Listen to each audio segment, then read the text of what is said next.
Nakikita, naririnig, at nalalaman ng Diyos ang lahat ng bagay, kaya bakit parang minsan hindi niya sinasagot ang ilang tao kapag desperadong sumisigaw sila para sa kanyang tulong? Kung sa tingin mo ay hindi ka sinasagot ng Diyos, panoorin ang video na ito para maunawaan kung ano ang nangyayari at kung ano ang kailangan mong gawin upang maakit ang atensyon ng Diyos at agarang mga sagot sa iyong mga kahilingan. Ngunit bago yon, isang paraan na maaari mong hikayatin kaming dalhin sa iyo ang higit pa sa salita ng Diyos ay sa pamamagitan ng pag-subscribe sa channel at pagpindot sa like button. Pagpalain ka ng Diyos habang ginagawa mo ito. Salamat po. Ikaw ba ay nasa isang mahirap na sitwasyon, sumisigaw sa Diyos para sa tulong, umaasa na Siya ay magpapakita para sa iyo, ngunit parang ang iyong mga panalangin ay nahuhulog sa mga binhi? Ang pakiramdam na iyon ay maaaring maging kakilakilabot at medyo nakakabigo, lalo na kapag ikaw ay nasa isang patay na dulo at nakatingala sa Diyos, ngunit Siya ay tila umiiwas sa iyo. Naaalala mo ang talata sa Biblia na nagsasabing Siya ang iyong laging naroroon na tulong sa oras ng pangangailangan, ngunit lumingon ka sa paligid sa desperadong oras ng pangangailangan at hindi mo Siya mahahanap kahit saan. Minamahal, hanggat may bisa ang iyong damdamin, kailangan mong maunawaan ang ilang mga bagay. Kapag humingi ka sa Diyos ng isang bagay, ang Diyos ay hindi isang robot o isang pindutan na iyong pinindot na bumubulusok sa lahat ng iyong hinihiling. Ito ang unang bagay na kailangan mong maunawaan, ang Diyos ay isang nilalang. May personalidad Siya. Sa pakikipag-ugnayan sa Kanya, dapat mong maunawaan kung paano Siya kumikilos, at ito ay tutulong sa iyong maayos na gawin ang iyong mga kahilingan sa Kanya. Ang isa pang bagay na kailangan mong malaman, paniwalaan, at ilagay sa iyong puso ay na mahal ka ng Diyos. Inaalagaan ka Niya. Siya ay naugnay sa iyo mula sa isang lugar ng pag-ibig. Kaya niyang gawin ang lahat para sa iyo dahil mahal ka Niya. Sa pamamagitan nito, alam mong nasa likod mo ang Diyos anuman ang iyong pinagdadaanan. Alam ng Diyos ang lahat ng bagay. Walang mangyayari nang hindi Niya nalalaman. Alam Niya ang iyong iniisip, ang nakaraan, kasalukuyan, at hinaharap. Alam Niya ang implikasyon ng lahat ng ginagawa mo ngayon. Ang perpektong kaalamang ito ay nagpapahiwatig na alam Niya ang iyong mga pangangailangan bago ka pa man dumating sa sitwasyon kung saan kailangan mo ang mga ito. Alam Niya kung ano ang hinihiling mong gawin Niya. Alam Niya na itatanong mo sa Kanya ang eksaktong mga salitang iyon sa oras na itanong mo bago mo ito ginawa. Higit pa sa pagkaalam, nasa Diyos ang lahat ng kapangyarihan. Walang napakahirap, mahirap o imposibleng gawin Niya. Sinasabi ng Biblia na sa mga tao ito ay imposible, ngunit sa Diyos, lahat ng bagay ay posible. Maaari Siyang gumawa ng paraan sa ilang at mga ilog sa disyerto.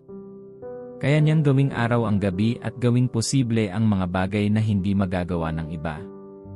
Kaya't ang sitwasyong iyon ay hindi isang bagay na higit sa Kanyang kapangyarihan dahil ang lahat ay nasa ilalim ng Kanyang kapangyarihan. Sa lahat ng katangiang ito, maaaring ang tanong mo ay, bakit hindi Niya ako sinagot nang tumawag ako? Makinig sa isang bagong pananaw sa kwentong ito na malamang na narinig mo ng 1,000,000 beses. Sina Shadrach, Meshach, at Abednego ay napaharap sa isang mapanganib na sitwasyon nang tumanggi silang yumukod sa estatwa na ginawa ni Nabucodonosor. Inaakala ng isang tao na ang Diyos ay agad na handa para sa kanila upang protektahan sila mula sa ihagis sa apoy, ngunit hindi iyon ang nangyari. Tumayo sila sa harap ng hari at sa maapoy na hurno, na ngayon ay 7 ulit na mas mainit. Ang kanilang mga puso ay tiyak na desperadong tumatawag sa Diyos upang iligtas sila, ngunit wala silang nakitang anumang pagbabago. Bago sila ihagis sa apoy, sinabi nila, "Haring Nabucodonosor, hindi namin kailangang ipagtanggol ang aming sarili sa harap mo sa bagay na ito. Kung kami ay itatapon sa nagniningas na hurno, ang Diyos na aming pinaglilingkuran ay makapagliligtas sa amin mula roon, at ililigtas Niya kami mula sa kamay ng iyong kamahalan. Kung hindi Niya gagawin, nais naming malaman mo, kamahalan, na hindi kami maglilingkod sa iyong mga Diyos o sasamba sa larawang ginto na iyong itinayo." Alam nila na alam ng Diyos ang kanilang kasalukuyang kalagayan at may kapangyarihan Siyang iligtas sila. Ngunit kung nagpasya siya na hindi sila iligtas, siya pa rin ang Diyos. Iyan ang puntong kailangan mong bigyang pansin, hindi obligado ang Diyos na kumilos sa paraang gusto mo siyang kumilos. Siya ay Diyos. Alam niya ang hindi mo alam at nakikita niya ang hindi mo nakikita. Alam niya kung ano ang pinakamabuti para sa iyo.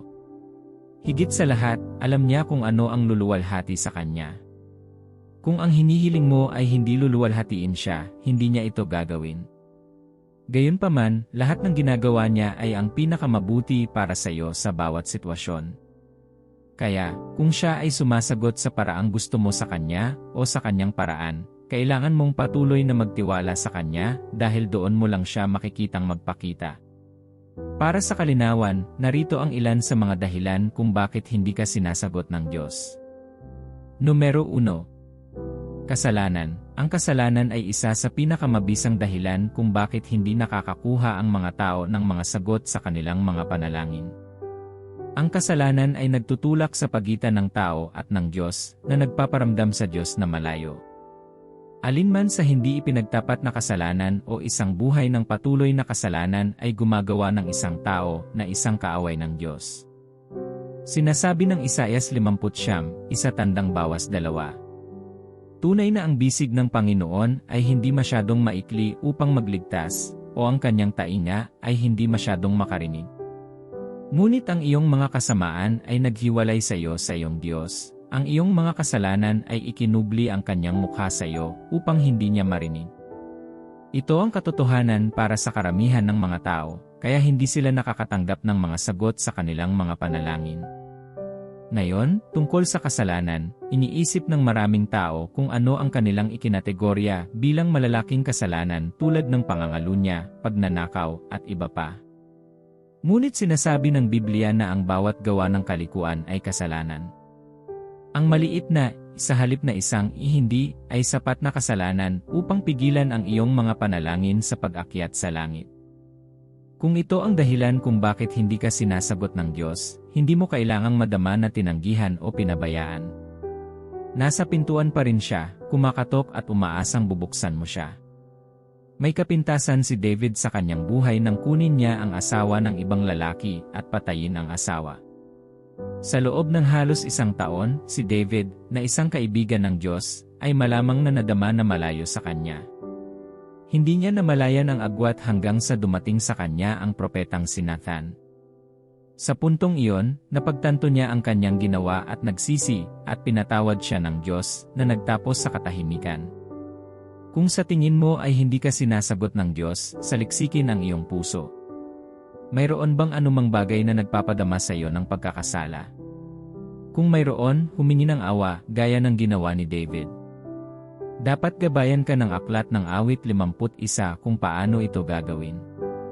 Ang sabi ng Biblia, ang sinumang tumawag sa pangalan ng Panginoon ay maliligtas. Kapag humingi ka sa Diyos ng awa, patatawarin ka niya at bibigyan ka ng panibagong simula. Sa kanyang awa na nagpapatawad sa lahat ng iyong mga maling gawain, maaari kang magkaroon ng isang magiliw na relasyon sa kanya. Hindi na siya makaramdam ng malayo, at ang iyong mga panalangin ay aakyat sa kanya tulad ng isang mabangong amoy.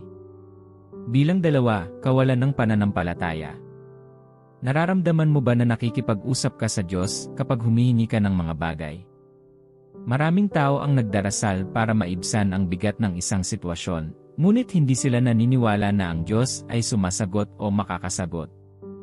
Yaong mga naniniwala na ang Diyos ay tunay na nakakarinig at sumasagot kung minsan ay nahaharap sa mga sitwasyon na mukhang imposible para sa interbensyon.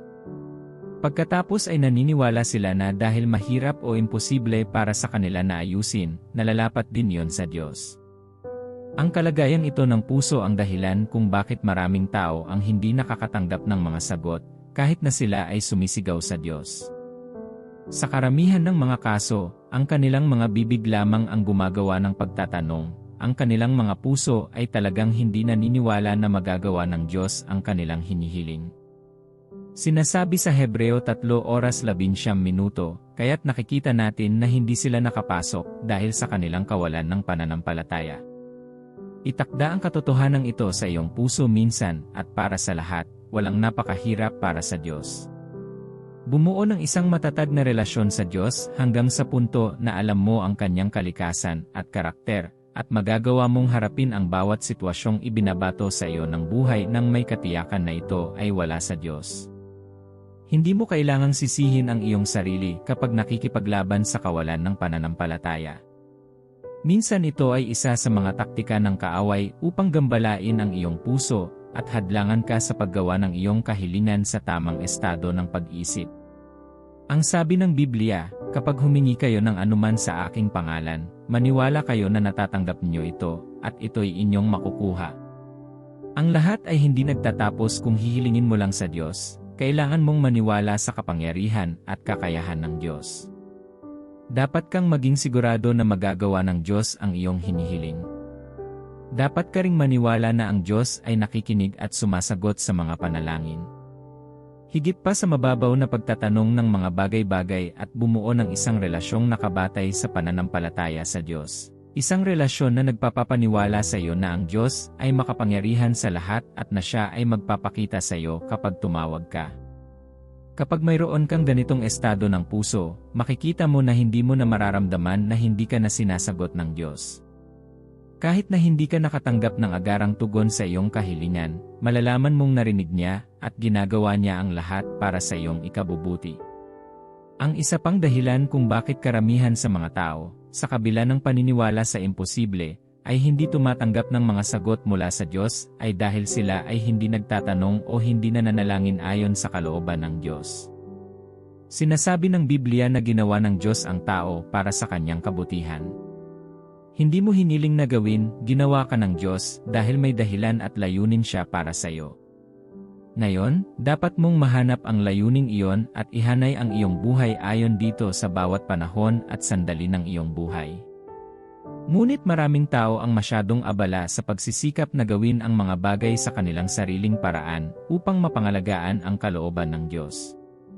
Kapag gusto mong gawin ang mga bagay sa iyong paraan, bakit kailangan mong gawin ng Diyos ito para sa iyo? Ang pagnanais na gawin ang iyong buhay sa iyong paraan ay isa ng pahayag na iyong ginagawa na hindi mo kailangan ang Diyos upang patakbuhin ang mga gawain ng iyong buhay. Dahil binigyan ng Diyos ang tao ng free will, aatras siya habang matiyagang naghihintay na ibaling mo sa Kanya ang renda ng iyong buhay. Ngunit sa puntong iyon, ang iyong mga panalangin ay mabibingi dahil lumalakad ka sa labas ng Kanyang kalooban. Ang direksyon na iyong tinatahak ay iba sa kung saan Kanya gustong dalhin. Kaya bakit Kanya akayin? Ito ay dapat ayon sa kalooban ng Diyos para magkaroon ka nito. Kahit na gumamit ka ng puwersa upang makakuha ng sagot sa pamamagitan ng tusong paraan, magiging masama pa rin ito kung wala ito sa kalooban ng Diyos. Sabi ng Biblia, magtiwala ka sa Panginoon ng buong puso mo at huwag kang manalig sa iyong sariling kaunawaan. Sa lahat ng iyong mga lakad, kilalanin mo Siya at ituturo Niya ang iyong mga landas. Alam ng Diyos kung ano ang pinakamabuti para sa iyo at may perpektong plano para sa bawat aspeto ng iyong buhay.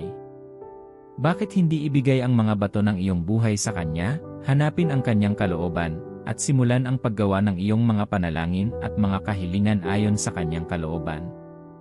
Maraming tao ang maaaring magtanong, paano ko malalaman ang kalooban ng Diyos? Mayroon kang Biblia, hindi ba? Iyan ang nakasulat na kalooban ng Diyos. Ito ay naglalaman ng Kanyang isip at layunin para sa iyo. Kapag nakagawian mong pag-aralan ang kasulatan upang malaman ang isip at layunin ng Diyos para sa iyo, maaari kang gumawa ng mga kahilingan na naayon sa Kanyang kalooban. Ang paghahayag mula sa banal na kasulatan ay maglalaan din sa iyo ng biyaya na maghintay sa Kanya para sa perpektong oras upang maperpekto ang lahat ng may kinalaman sa iyo. Numero 4, pagdududa. Ito ay may kaugnayan sa kawalan ng paniniwala, ngunit bahagyang naiiba.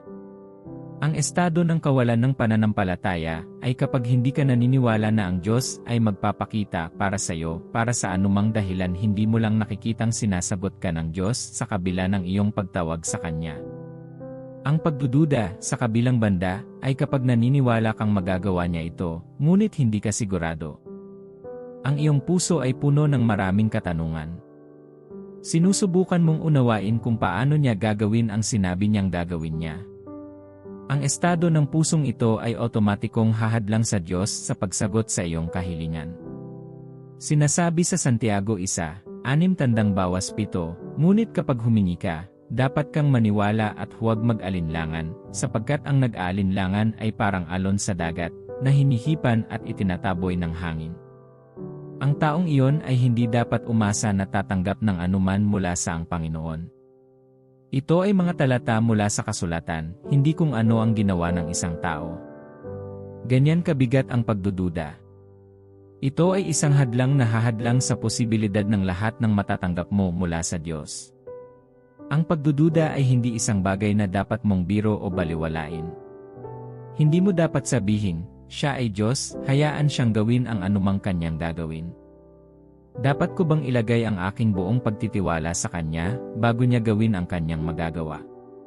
Ang sagot ay, dapat mong ituon ang iyong puso sa Kanya, at itulak ang bawat tinig ng pagdududa, upang makatanggap ng sagot mula sa Kanya. Ang pagkakaroon ng lubos na pagtitiwala sa kapangyarihan ng Diyos, ay kinakailangan kung nais mong makatanggap ng anuman mula sa Kanya. Sinasabi ng Biblia, ang pananampalataya ay ang katunayan ng mga bagay na inaasahan at ang katibayan ng mga bagay na hindi nakikita. Kailangan mong makita ang iyong sarili na natatanggap na ang sagot bago ito dumating. Si Abraham ay may isang sitwasyon na mukhang imposible sa tao, ngunit alam niya na sa Diyos, ito ay posible. Hindi siya nag-alinlangan sa Diyos kahit na ang lahat ng pisikal na ebidensya ay laban sa kanyang paniniwala. Ang kanyang pagtitiwala sa Diyos ay ibinilang sa katuwiran, at hindi lamang niya natamo ang pangako, kundi siya rin ay naging ama ng pananampalataya. Gusto mo bang sagutin ka ng Diyos? Gusto mo bang magsalita tulad ni Joshua at pakinggan ka ng langit? Pagkatapos ay kailangan mong makipagdigma laban sa pagdududa. Dapat kang maging batayan at determinado sa iyong pagtitiwala sa Diyos. Huwag hayaang maagaw sa iyo ng pagdududa ang lahat ng kahanga-hangang benepisyo na matatanggap mo kay Kristo. Nagtatanong ka ng maling dahilan. May mga taong tunay na naniniwala na magagawa ng Diyos ang kanilang hinihiling. Sinuri nila ang kanilang buhay, at nakatayo sila ng tuwid sa harap ng Diyos. Sa katunayan, ang kanilang hinihiling ay lehitimo ayon sa kalooban ng Diyos para sa kanila. Ngunit gayunpaman, hindi sila nakakakuha ng sagot. Ang dahilan nito ay hindi malayo. Ito ay dahil sila ay gumagawa ng mga kahilingan para sa maling dahilan.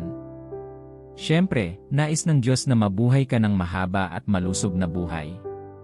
Kapag nahaharap ka sa karamdaman at humingi ka sa Diyos ng kagalingan para lamang patunayan ang isang punto sa iba o para magalit sa iba, kung gayon ay nilagay mo ang iyong sarili sa isang dehado dahil ang iyong motibo ay tiwali. Sinasabi ng Biblia na sinusuri ng Diyos ang puso. Ang tao ay tumitingin sa panlabas na anyo, ngunit ang Diyos ay tumitingin sa puso. Habang ikaw ay pinagpapawisan sa lugar ng panalangin, nagsusumikap na maghasik ng mga binhi para lamang makapunto sa Diyos, tinitignan ng Diyos ang malalim na pagnanasa sa iyong puso, at dahil doon, ipinagkait niya ang bagay na iyong hinihiling sa iyo. Sinasabi ng Santiago 4:3, kapag humihingi kayo, hindi kayo nakatatanggap dahil humihingi kayo ng may maling motibo, upang bugulin niyo ang inyong natatamo sa inyong mga kalayawan. Masyado kang mahal ng Diyos para bigyan ka ng anumang bagay na makakasira sa iyo. Maghihintay siya hanggang sa magkaroon ka ng perpektong motibo, at pagkatapos ay makukuha mo ang lahat ng gusto mo. Gusto ni Hana ng anak. Isang lehitimong kahilingan yon, ngunit hindi niya ito nakuha sa mahabang panahon dahil ang kanyang dahilan ay upang patunayan ang isang punto na hindi siya baog. Pagkatapos ng mga taon ng pagdarasal para sa mga maling dahilan, sa wakas ay nakuha niya ang tamang dahilan, at nang manalangin siya ng may tamang motibo, binuksan ng Diyos ang kanyang sinapupunan, at nagkaroon siya ng maraming anak. Ang hinihiling mo ay hindi ganoon kahirap gawin ng Diyos. Ang tanong ay, tama ba ang iyong motibo?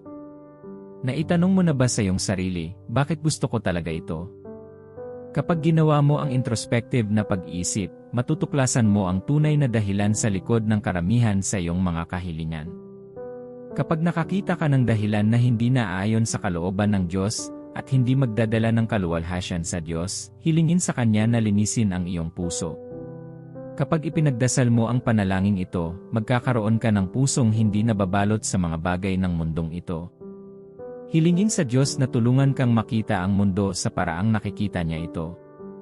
Kapag nakita mo ang mundo sa pamamagitan ng lente ng Diyos, ang iyong mga panalangin at petisyon ay lubhang magbabago, at maging ang motibo sa likod ng iyong mga panalangin ay magbabago.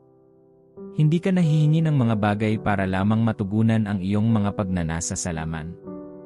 Ang iyong panalangin at pagnanais ay palaging makita ang kaluwalhatian ng Diyos na mahayag, at bawat isa sa iyong mga kahilingan ay magkakaroon ng kanilang motibo na nakaayon sa kanyang kalooban. Hindi ka humihingi ng humility. Maraming tao ang mali ang interpretasyon sa mga kasulatan na nagsasabing, lumapit ng buong tapang sa trono ng biyaya. Ang katapangan ay hindi katulad ng pagmamataas. Maraming tao ang nagpapaalam sa Diyos ng kanilang mga kahilingan, at alam pa nga nila na may kapangyarihan ang Diyos na sagutin sila, at naniniwala sila sa Kanya. Ngunit ang kanilang mga puso ay napakataas, kaya ang pagmamataas ay kung bakit hindi sila makatanggap ng sagot, gaano man sila katagal. Naghintay. Isinalaysay ni Jesus ang kwento ng dalawang lalaki na pumasok sa sinagoga upang manalangin. Ang isa ay makasalanan, habang ang isa ay pinuno ng relihiyon. Habang ang makasalanan ay nakayuko sa Diyos at humihingi ng awa, ipinagmamalaki ng pinuno ng relihiyon ang kanyang sarili sa kanyang katuwiran at mayabang na tumayo sa harapan ng Diyos. Sinabi ni Jesus na ang makasalanan ay umalis sa lugar na iyon ng panalangin na makatwiran, habang ang pinuno ng relihiyon ay umalis na hinatulan. Mahalagang bigyang diin na ang pagpapakumbaba ay hindi tungkol sa pagluhod o pagyuko, ito ang estado ng iyong puso. Nakayuko ba ang iyong puso sa Diyos bilang paggalang, o wala ka bang nakikitang dahilan para dyan? Kinikilala mo ba ang Diyos kung sino siya, o ang iyong pagtitiwala sa iyong mga kakayahan? Ang Diyos ay lumalaban sa mapagmataas, ngunit nagbibigay ng biyaya sa mapagpakumbaba. Magpakumbaba sa harap ng Diyos. Sinasabi ng Biblia sa 2 Kronika 7:14, kung ang aking bayan, na tinatawag sa aking pangalan, ay magpakumbaba at mananalangin at hanapin ang aking mukha at talikuran ang kanilang masamang mga lakad, ay didinggin ko sa langit at patatawarin ko ang kanilang magkasala at pagagalingin ang kanilang lupain. Ang pangunahing salita sa talatang iyon ay ang pagpapakumbaba. Kailangan ng pagpapakumbaba para makatanggap ka ng anuman mula sa Diyos.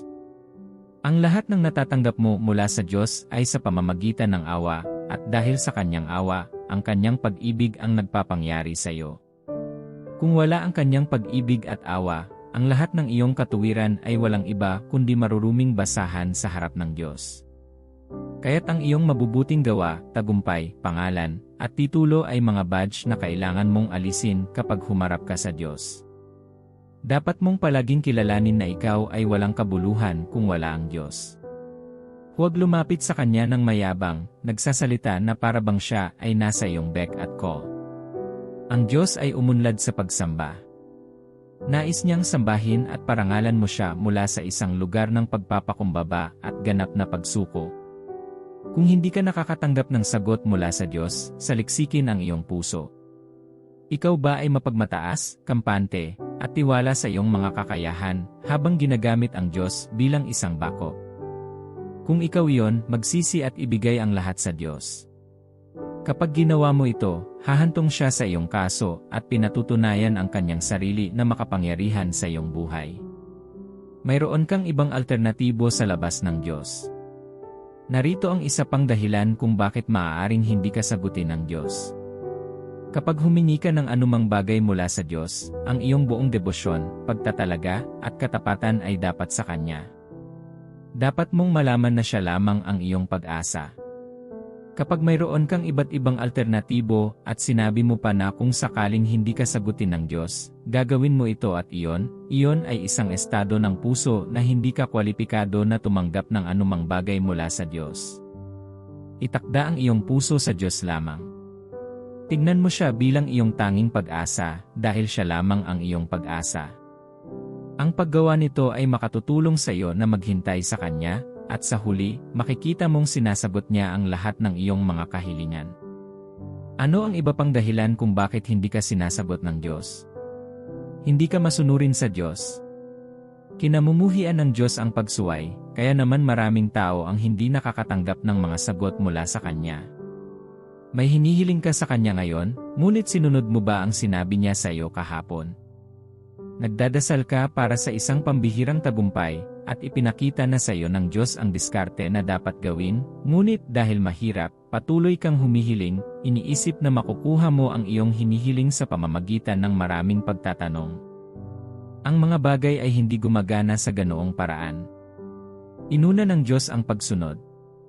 Sa katunayan, sinabi ni Jesus, kung iniibig niyo ako, tutuparin niyo ang aking mga utos. Ang iyong pagsunod ay patunay ng pagmamahal, pananampalataya, at pagtitiwala sa Diyos. Kung nahihirapan kang sundin ang mga utos ng Diyos, hindi ka makakarinig ng madalas mula sa Kanya, dahil hindi niya kayang sayangin ang Kanyang mga tagubilin, dahil hindi ka susunod. Kailangan mong humingi ng awa sa mga panahong sumuway ka sa Kanya noong nakaraan.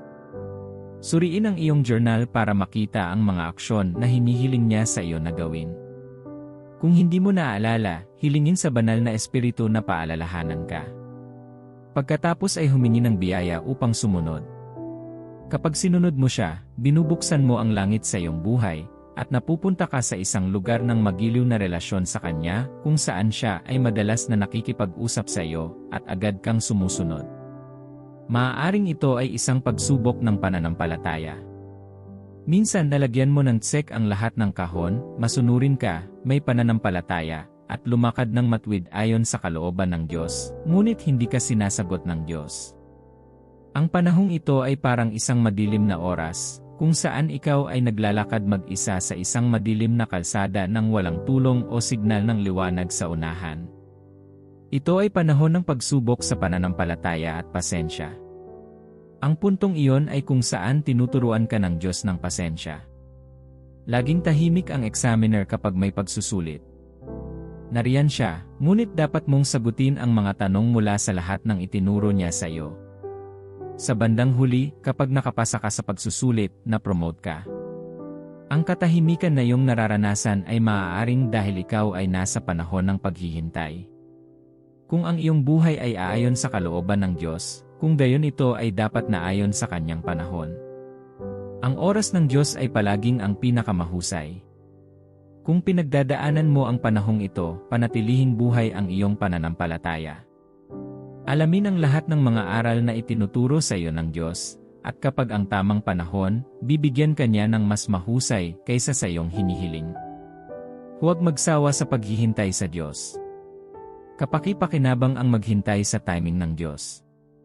Naiisip mo ba kung ano ang magiging buhay mo kung tatatakan ng Diyos at ibinigay sa iyo ang lahat ng hiniling mo? Hindi mo maisip ang kaguluhang pinagdadaanan mo ngayon. Ang trabahong iyon na gusto mo at inakala mong magiging simula ng iyong tagumpay, nanalangin ka at ginawa mo ang lahat ng alam mo, ngunit hindi nakuha ang trabaho. Nagagalit ka at nalulungkot at nagtataka kung bakit hindi ka sinagot ng Diyos. Well, it's a few years down the line, and you cannot help but thank God for not giving you that job because you have something better now. Iyan marahil ang parehong kwento sa halos lahat ng bahagi ng iyong buhay. Matindi kang nagdasal para sa isang bagay, hindi mo nakuha, at nadama mong hindi mabait ang Diyos sa iyo. Ngunit pagkaraan ng ilang sandali, natanto mo na hindi mo kailangan ang mga bagay na iyon, gaya ng inaakala mong kailangan mo, at binigyan ka ng Diyos ng isang bagay na mas mabuti. Hindi ka sinasagot ng Diyos sa paraang gusto mo, dahil alam niya kung ano ang pinakamabuti para sa iyo. Sinasagot ng Diyos ang mga panalangin. Paulit-ulit sa mga banal na kasulatan, ang ilang talata ay tahasang nagsasaad ng katotohanan ito. Kaya't hindi ito tungkol sa pagsisikap na sabihin na ang Diyos ay maaaring maging bahagi o pumipili sa kanyang mga gawain kung paano niya sinasagot ang kanyang mga anak kapag tumatawag sila sa kanya sa mahihirap na sitwasyon. Kaya lang may mga prinsipyong dapat sundin. Kapag nakuha mo na ito ng tama, mayroon kang mga sagot ng Diyos bilang isang palaging bahagi ng iyong buhay. Minsan, maramdaman mo na lang na hindi ka sinasagot ng Diyos kapag, sa totoo lang, sinagot na niya at ginawa ang mga bagay para sa iyo. Panatilihing buhay ang iyong pananalig sa Diyos, at siguraduhing walang hahantong sa pagitan mo at ng Diyos. Kapag ginawa mo ito, makakatanggap ka ng sagot mula sa Diyos sa takdang panahon. Manalangin tayo. Salamat, Ama, dahil alam kong lagi mo akong naririnig kapag ako ay tumatawag. Habang nagsasalita pa ako, nasa iyo na ang sagot para sa akin, dahil sinasabi ng iyong salita, tumawag ka sa akin, at sasagutin kita at magpapakita sa iyo ng dakila at makapangyarihang mga bagay na hindi mo nalalaman. Tulungan akong patuloy na tumawag sa iyo sa bawat sitwasyon na aking nararanasan. Ikaw ang aking tatahakin sa mga mahihirap at magagandang panahon. Gagawin kong mahalagang bahagi ng aking buhay ang pakikipag-usap sa iyo. Nagdarasal ako para sa awa, para sa bawat kalikuan o anumang bagay na humahadlang sa aking mga panalangin sa pag-akyat sa iyo. Sinabi mo na ang iyong mga tainga ay hindi masyadong mabigat para marinig, ngunit ang kasamaan ay humahadlang sa iyo sa pagsagot. Dalangin ko na ang iyong dugo ay hugasan ang kasamaan na ito, at bigyan ako ng panibagong simula sa iyo, upang ang bawat panalangin na aking dinadasal ngayon at mula ngayon ay umakyat sa langit. Dalangin ko na tulungan mo akong alisin ang bawat pagdududa na nagpaparamdam sa akin na parang binabaliwala mo ang aking mga panalangin. Palakasin ang aking pananampalataya at tulungan akong magtiwala sa iyo kahit sa mga imposibleng sitwasyon. Alam kong maaaring mahirap at imposible para sa akin ang mga bagay, ngunit hindi ka tao. Wala kang limitasyon. Ang iyong kapangyarihan ay walang hanggan, at ang iyong pag-ibig sa akin ay kasing dakila. Alam kong lahat ng mga bagay na kailangan kong pagdaanan ay magbubunga sa ikabubuti ko. Kahit na kailangan kong dumaan sa isang yugto ng katahimikan, isang yugto ng paghihintay na marinig ang iyong tinig, o isang yugto kung saan tila humihinto ang aking buhay, magtitiwala pa rin ako sa iyo bilang ang pinakahuling tagapamahala ng aking buhay. Panatilihin akong lumakad at mamuhay ayon sa iyong kalooban. Tulungan mo akong ituon ang aking puso sa makalangit na mga bagay upang ang aking hangarin ay maging kaayon ng iyong kalooban. Linisin ang aking puso at motibo. Tulungan akong magkaroon ng isip ni Kristo na hanapin muna ang kaharian ng Diyos at ang katuwiran nito. Dalangin ko na alisin mo ang bawat pagnanasa at negatibong pag-iisip na humahadlang sa akin sa pagtanggap ng sagot mula sa iyo. Sinasabi ng iyong salita na kapag ako ay nagpakumbaba at humingi ng ayon sa iyong kalooban, diringgin at sasagutin mo. Mapagpakumbaba akong lumalapit sa iyo ngayon. Ibinibigay ko ang aking buhay sa iyo. Dalangin ko na ganap mo ang lahat ng may kinalaman sa akin. Gawing mabuti ang lahat sa aking buhay sa iyong perpektong oras. Tulungan akong maghintay sa iyo at magtiwala sa iyong panahon para sa aking buhay. Alisin mo ang lahat ng hindi nagpaparangal sa iyo sa aking buhay. Ilapit mo ako sa iyo. Tulungan mo akong maramdaman na malapit ka sa akin, marinig ka kapag nagsasalita ka, at malaman kung kailan mo sinasagot ang aking mga panalangin. Salamat, Ama, dahil alam kong magagawa mo ito ng labis, higit sa lahat na maaari kong hilingin o isipin, ayon sa iyong kapangyarihan na gumagawa sa akin. Dalangin ko sa pangalan ni Jesus. Amen. Kung nagbabasa ka pa rin, bahagi ka ng Kristiyanong pamilya. Dahil sa iyo, makakagawa ako ng mas maraming content at makapag-aalok ng insightful Bible inspiration. Salamat sa pagiging bahagi ng pamilyang ito. Umaasa ako na mayroon kang isang kamangha-manghang araw. Pagpalain ka ng Diyos.